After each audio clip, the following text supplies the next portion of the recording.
Va assalomu alaykum va rahmatullohi va barakatuh. Mana Andijon pechkasi Namangan shahri viloyatiga ketyapti. Nodibek Olbek. Salomat bo'ling, kechki bozorda qo'lyapti endi. Mashalloh, mashalloh. Odamlar uylari qurib maza qilib yashasin, o'tirsin deyapsiz-mi? Yaxshi. Qo'chida qayerga qolamiz? Mana mashi bashaqoti. Yana tushayman, pastga olaydi. Shu Nodirbek do'stimiz o'zi mashina chiqarib turadi, mana do'stimiz.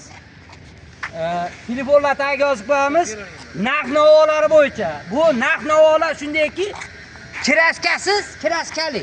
Kiraska bo'lsa necha pul ming oladi? Kiraskaga 150-200 ming, o bo'yiga qarab. Inshaalloh telefonlar tagiga yozib qo'yamiz shu do'stimizning nomerini. Mana Namanganga ketyapti. Nechta yukladinglar? Bunga 10 turdik hozircha. 10 ta. Va yana turibdi, uni ham yuklash kerak. Ha, 7 ga. Alloh fayz baraka bersin. Inshaalloh. Pechkalarimiz hammasidan bor kelib boradi, xudo xolasa.